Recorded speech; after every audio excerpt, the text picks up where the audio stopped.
Hey guys, it's Jan here. We all know that Marvel aren't ones to skimp when it comes to loading their movies and TV shows with Easter eggs and references to the wider Marvel universe. And season 1 of Jessica Jones is certainly no exception. In fact, it's positively laden with Easter eggs and callbacks.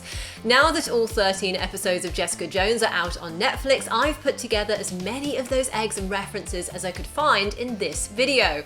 I'm sure you'll have spotted other cool ones too, so do share those in the comments below. And just a quick reminder, there will be spoilers ahead, so if you're not ready for that, check out my non-spoiler review of the show right here. The very first scene of the series looks like it was almost torn straight from the first issue of the Alias Jessica Jones comics, with Jessica tossing an angry client straight through the glass pane in the front door of her Alias Investigations office. The show also makes lots of references to Jessica's superhero past in the comics. For instance, when Trish puts forward Jewel as a superhero name, and Jessica dismisses it as a really slutty stripper's name. In the comics, when Jessica is under Kilgrave's mind control, he tells her to put on her slut costume. In other words, her superhero suit. And the white spandex costume with a purple jewel that Trish reveals in episode 5 has obvious similarities to the costume Jessica wore as Jewel in the comics. Also, the mask that Trish puts on could be a nod to Jessica's other comic book identity as Nightress, for which she wore another costume and mask,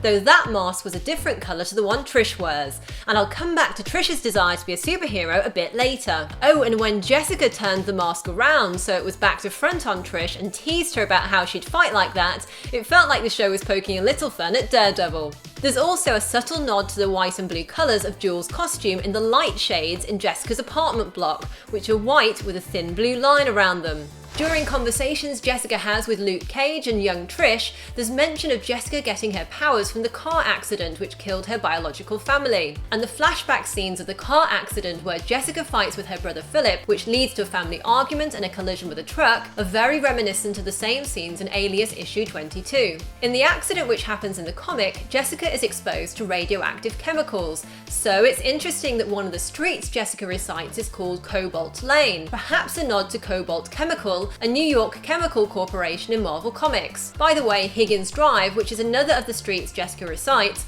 could be a nod to Nigel Higgins, a British version of the Punisher, and of course the Punisher himself will be appearing in Daredevil season 2. Oh, and the Mickey Mouse that one of Kilgrave's men takes into Jessica's former home is a nod not only to Disney, who own Marvel, but also to the comic books and the trip to Disney World that Jessica's family were taking when their car crashed. When Jessica's photographing Luke in episode 1, he's wearing his signature colours, yellow and blue, in this case a yellow t-shirt and blue jeans. As for Jessica's relationship with Luke and their first sex scene, that follows the same story from Alias issue 1. And in episode 7, when Jessica goes looking for Luke at his bar, the bartender says to her that, "You love him, you just want to have his baby," which is a reference to the comics where Jessica does in fact have a baby girl called Danielle with Luke. In the same scene, there's also a nice nod to Jessica's flying skills in the comics, when the bartender tells her, "You know what happens when you burn a bridge. You have to learn how to swim or fly." In Alias issue 23, when Jessica discovers she can fly for the first time, she's not able to control it and falls in the Hudson River where she nearly drowns before being saved by Thor.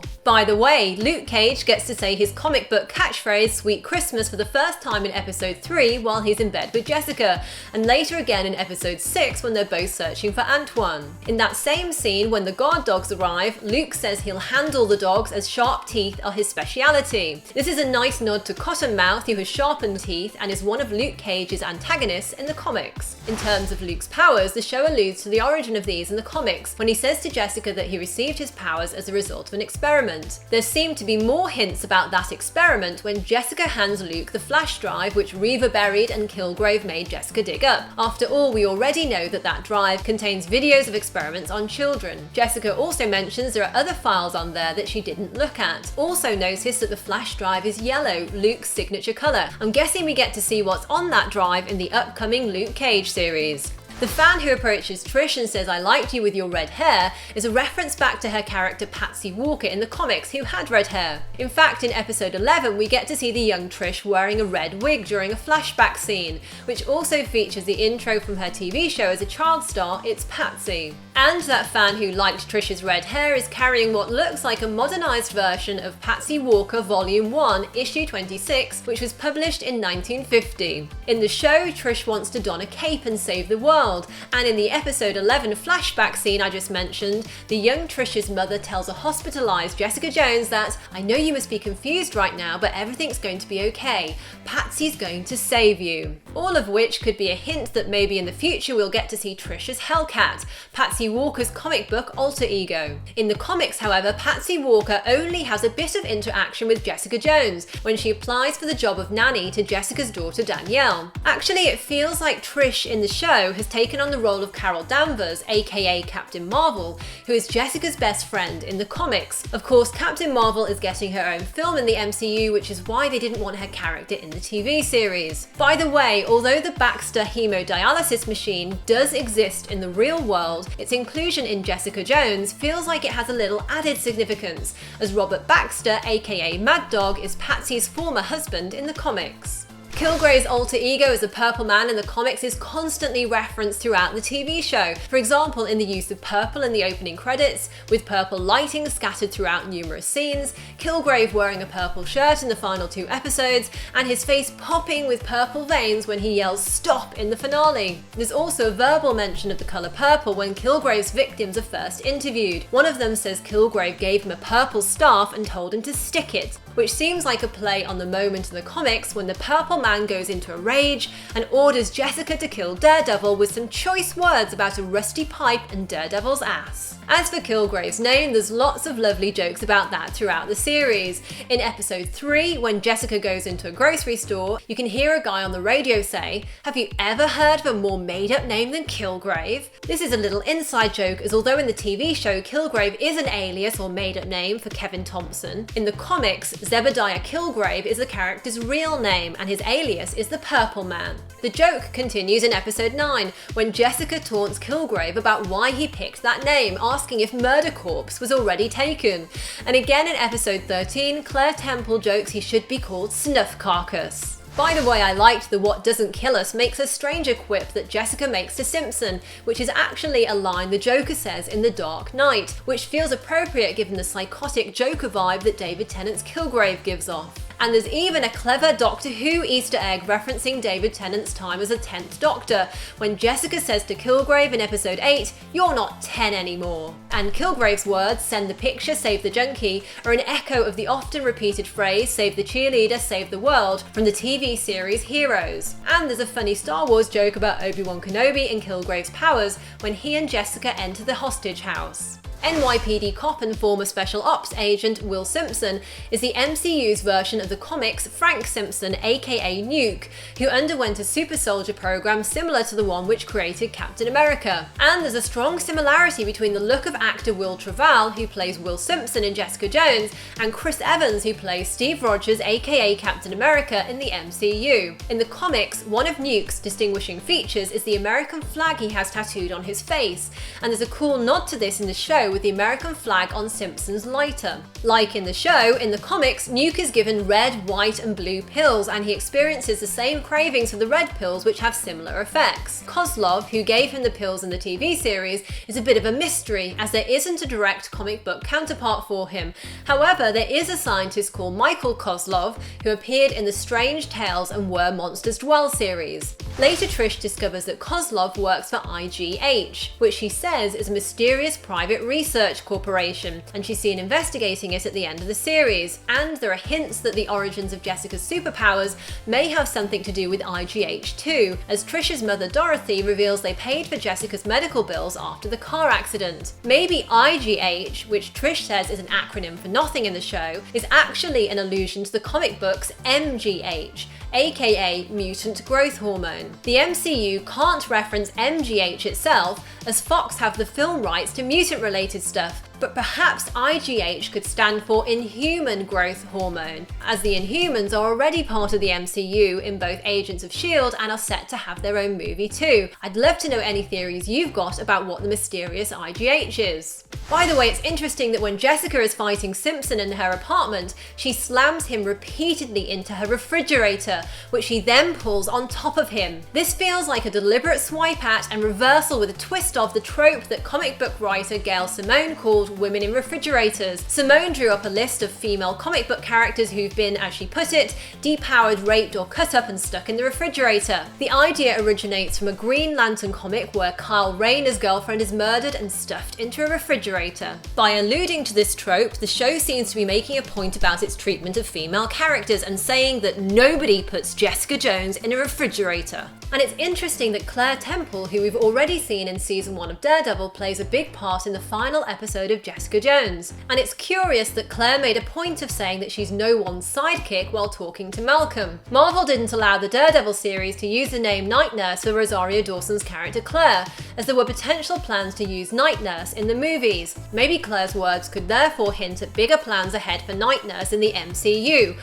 or is it just a pointed comment about female characters in Marvel? Other characters who've been changed from the comics include Jaren Hogarth and Malcolm. Hogarth, the shark-like lawyer played by Carrie-Anne Moss, is actually a male lawyer in the comics and has a strong connection to Iron Fist. So it'll be interesting to see what role Carrie-Anne Moss gets in the Iron Fist series planned for Netflix. In the Jessica Jones comics, Malcolm pops up from time to time as an annoying fanboy who wants to help out Jessica. In the show, he's a much more significant character with new storylines. However, the final scene in the series, where he answers Jessica's phone, brings to mind scenes where he does the same in the Alias comics. And it wouldn't be a Marvel production without a cameo from Stan Lee, who pops up in a framed picture at the police station. Also pinned up at the police station, you can spot the newspaper cutting for journalist Ben Urich's Union Allied corruption scandal article in the New York Bulletin from Daredevil season 1. There's also an amusing reference to Grey's Anatomy, which is on the Disney-owned channel ABC, when Jessica pretends to be a nurse and claims she's previously worked at Seattle Grace Hospital. And the title of episode 8, aka WWJD,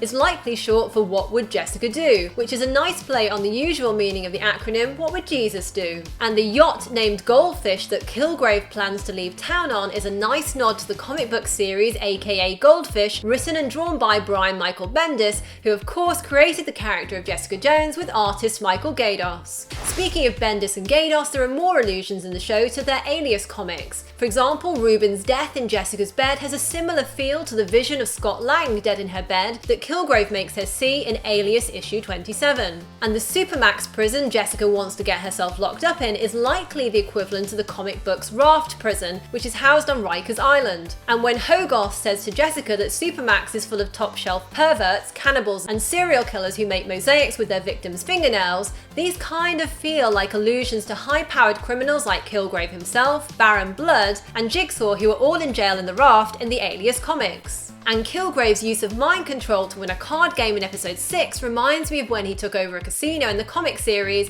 supervillain team-up MODOK's 11. And the final showdown when Kilgrave orders everyone at the ferry terminal to kill each other is strikingly similar to a scene in the final Alias comic when Kilgrave orders everyone to beat up the person to their left until they're dead. And of course, there are plenty of nods to Marvel's next movie, Captain America: Civil War, with the show making various references to how superheroes fit into society. You can sense the conflict that's still brewing between people with and without superpowers. For example, during a radio talk show we hear when Jessica visits a grocery store, one caller talks about there being more sightings of superheroes since those guys, quote, saved the city, and the caller also mentions all the mess superheroes create for everyone else. There's also the subplot with Audrey Eastman, who wants to avenge her mother's death in the Battle of New York, so she tricks Jessica into doing a PI job for her only to try and kill her. As far as Eastman's concerned, people with powers are freaks, not gifted. And in that same storyline, there are allusions to specific MCU characters when Jessica mentions the big green guy and the flag waver.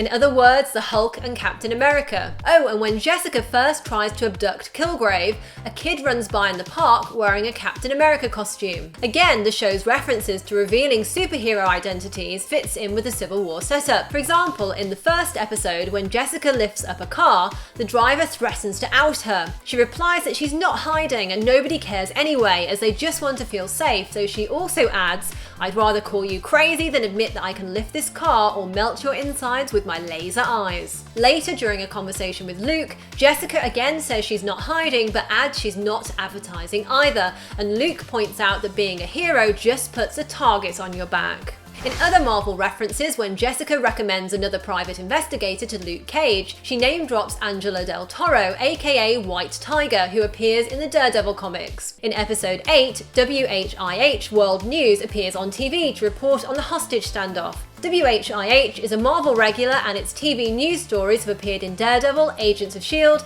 Avengers Age of Ultron, The Incredible Hulk, and Iron Man 2. And there's another nod to Avengers Age of Ultron when Jessica says "go to sleep" when she takes out a guy who's attacking her because Kilgrave's mind controlling him. In Age of Ultron, Scarlet Witch hexes Bruce Banner's mind, sending him on a rampage as the Hulk, and Iron Man tries to bring him back by hammering his head while repeating the words "go to sleep." And in episode 6, Jessica scoffs at the loan shark Cirx, thinks he's Carl Icahn, which is funny as Carl Icahn is a real-life investor who once tried to take over Marvel. Also, Keebler Circus pops up on a sign behind Wendy in episode 9. Keebler Circus was later known as the Tybolt Circus, and Clint Barton, aka Hawkeye, and the Hulk, among others, were members at various points. And in episode 10, we hear that Hope's aborted fetus with Kilgrave's DNA was sent to Hammond Labs for testing, which could be the same Hammond Labs from the comics that Robbie Baldwin, aka Speedball, interned at. Now, what other Easter eggs, references and callbacks did you spot in Jessica Jones, and which are your favourites?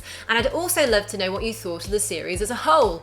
I look forward to reading your comments below, and thanks in advance for sharing and liking this video. If you're a fan of comic book TV shows, you might want to check out my videos here. 15 things you probably didn't know about Daredevil, and 10 things you probably didn't know about The Flash. Do subscribe for more of my Easter egg videos, things you didn't know, movie reviews, and more. Thanks for watching, and see you next time, yippee-ki-yay superhero lovers.